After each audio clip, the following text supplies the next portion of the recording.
Hey everyone, welcome to the Cyberman show. Today's episode is all about Secure Enterprise Browser. This is the second episode after the first one that I did in summer last year. Now, the reason I'm doing this second episode is because the SCB technology has evolved, the market has moved, so I thought it's important for all of you to understand how the industry is adopting Secure Enterprise Browser and some of the use cases that I might not have spoken in the last podcast on SCPs. Now, for anybody who wants to have a background, go ahead and listen to the first episode. Uh, if you already know what is SCB on high level and its background, then please listen to today's episode.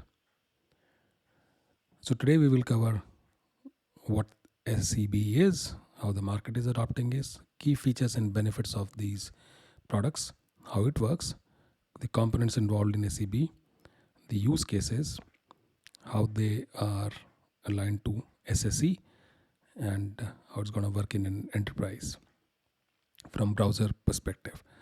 So now, as you understand, SASE or Secure Access Service Edge, of which security part is called SSE, has been around for some time, almost 7-8 years. It's been really active. People are migrating from traditional hardware-based point products or cloud-based point products to a service kind of model where the new cybersecurity use cases are sent to a cloud-hosted service from a vendor, and the traffic from an organization is routed to this cloud infrastructure, and the policies are enforced there.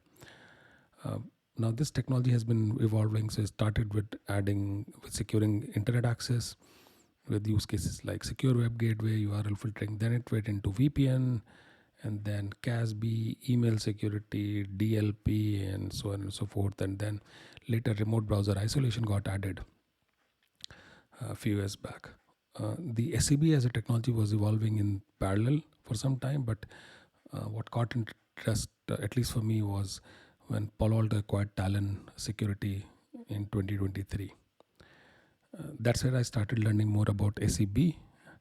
And so with that, let's get started. So what is SCB? SCB is a standalone web access application has integrated security, centralized policy management, visibility reporting, productivity and collaboration tools. It comes either as a standalone application that you can install on your browser, on your device like a laptop, desktop, or on your mobile as an app.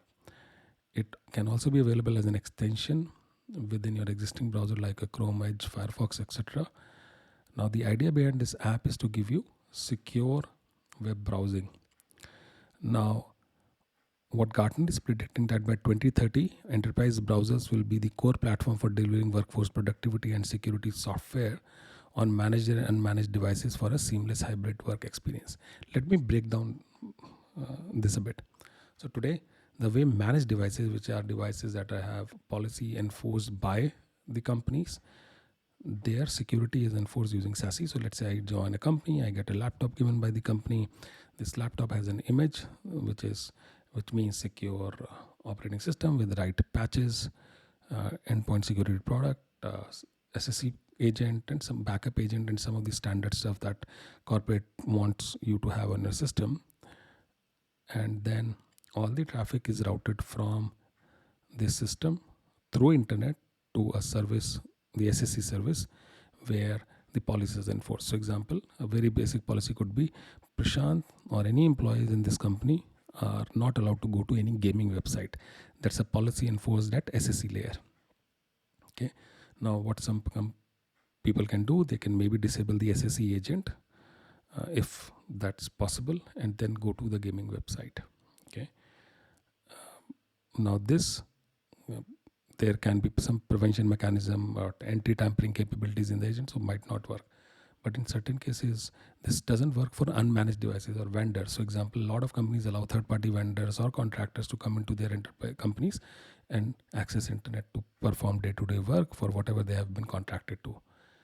It also doesn't work for employees when they want to use their personal devices to access corporate emails or corporate applications using their tablets or mobile devices. Okay. And for that, VDI, the virtual desktop infrastructure, as well as RBI was created. And these technologies require a separate isolated infrastructure to be installed and configured, and then all the security controls are built in that isolated infrastructure. So and now going back to SEB acts as it's a browser, a customized browser that gives security for both managed and unmanaged devices. So it replaces your current browsers. It's customized for web access in for both managed and unmanaged devices. Now, this product's install base is growing. There are not many companies that are publicly listed. I only could find one report from Palo Alto's recent earnings call where they said one of the 3 seats sold in Q2 of their SSE product called Prisma Access, at least one seat is of PAB. So one out of 3 seats is for Prisma Access browser, which is their secure enterprise browser. It means it's growing. 1/3 is pretty good considering what Gartner has been predicting. Okay. Now, the key benefits of enterprise browsers and extensions are as follows. Okay, so they provide 4 things. One is prevention and detection. Second is centralized management. Third is visibility and response. And fourth is productivity and collaboration. Now, if you're listening to this on Spotify, I would recommend to go into my YouTube channel or the Spotify or your podcast description and download the mind map that I've created. But let's look into what the mind map has. So one, prevention and detection. So it offers web content security, DLP, phishing protection, malware protection, identity protection, and compromise isolation. Essentially, most of the security controls that you need when you're browsing internet or web-based applications. Okay. Second thing is it helps you do centralized management of the devices that can install or that are installing these apps, what policies are getting enforced, how they come to use the corporate apps, what kind of apps they can access, etc. And then what happens after they are accessing these apps. So is there a requirement for posture check? So example, you might say create a policy that only devices with updated antivirus, whether they are for a vendor or for an employee, can access this corporate app. They will log and help you perform forensics. They can send their activity alerts to a SIM platform or an XDR platform. They can block malicious extensions. Okay, and then of course for productivity and collaboration, you can have custom browser automation. You can have custom landing pages. You can have native messaging, chat. You can have secure remote access. You can have biometric authentication, etc. Okay, so depending on whether you're taking a browser extension or enterprise browser, the features and benefits of these products will vary.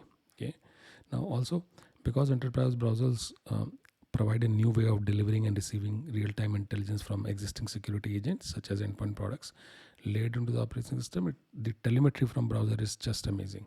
So today, if you look at these scenarios, how corporate security works or depends on where web activity is, they have to get data from an infosec device like an SSE or a firewall. So somebody wants to know what websites Prashant visited, they will have to fetch or run a query in the proxy. Okay, and then where they clicked is not there. Okay, what they did on in that particular session is not there, right? Because those things are critical, at least from administrative point of view, or people who have privileged access. Okay, so if the browser telemetry goes directly into SIM or XDR as a log, it's a very critical piece of information. And also this helps for unmanaged devices. So if there is a vendor whose machine led to an infection, which is very common, I read a report that a large majority of ransomware infections came from vendors who were sitting in the carpet because their machines were not patched properly or were not secure enough. Okay, so that's some background. Let's see how it works. So the first step is typically the person whose organization is using the secure enterprise browser will download the app or an extension. Extension will typically get installed into your existing browser like Chrome, Edge, Firefox, and then security policies are created centrally by the company admins. And then the user authenticates. So the browser will typically ask for a username. So you put up your email address as your username. It downloads policies specific to your domain. and then a posture check is done on endpoint. And based on the posture check, things like is encryption enabled, is antivirus updated, are all trusted certificate installed, uh, are are the hardware ports blocked, if there are a particular version of operating system running. All those posture checks are done, and based on that posture, allow or deny is based. You can also have controls like geofencing, that the user can only connect to corporate apps from a certain location, certain domain, certain networks, etc. Okay. Now, once the user is there, they typically come on a landing page, and then user can start the web activity. So they can type corporate URL or SaaS application used by their company, and all this activity is tracked by the product, and policies are applied, and these policies are created by admin. So let's look into the next stage, which is sessions are monitored and user and browser policies applied. So what are these policies? This could mean enhanced security, things like URL filtering. Same example, gaming not accessible. Okay. And this, if let's say gaming is accessible, or some other website that I visit has a malware or a phishing page, those things will be detected by the browser itself and blocked. Some of you might be wondering, how is it different from a URL filtering product? The key thing is, you don't need an SSE. It replaces SSE for some of the companies, and I'm going to talk about more later. But think from unmanaged device perspective, where a vendor can just install your browser app and securely access or securely work in your company infrastructure just by using that browser. Okay, let's go back into the security use cases. Then SaaS security is another use case. So it discovers all sanctioned, unsanctioned apps that your users are visiting. It can detect shadow ITs, which means unapproved apps that your users are trying to access. Also, additional authentication for specific apps and activity can be enabled. Example, a passcode when person is visiting a specific application. You can control screen sharing on platforms like Zoom, Teams, etc. That for this apps, screen sharing is not allowed. You can control what goes into clipboard from copy paste perspective. You can control which application can have video or mic access. You can go into controlling screenshot, printing, or watermarks for specific apps. You can have policies for preventing corporate password reuse. You can also have credential leakage capabilities, credential prevention capability. Example, you say if somebody is pasting a corporate credential email into a personal application or a third-party SaaS apps, that's not allowed. Okay, so these things are ensuring security at last mile, which is the browser, which is where all the activities happens, and this is how you prevent use cases like phishing. Okay, then things like data security. So because it has a content analysis engine, it detects what kind of data is used by the user on the application. So let's say user has an app that has sensitive data like email. Those emails can be those patterns can be easily detected and masked if email masking policy is enabled. So same thing you can apply for credit card numbers, or let's say somebody uploads or tries to paste credit card number or an email in a Gen AI chatbot, then those things are automatically blocked. One, because you have made a policies, Gen AI chats apps are allowed, but you can't paste, you can't share data in the clipboard while you are on the Gen AI. Okay.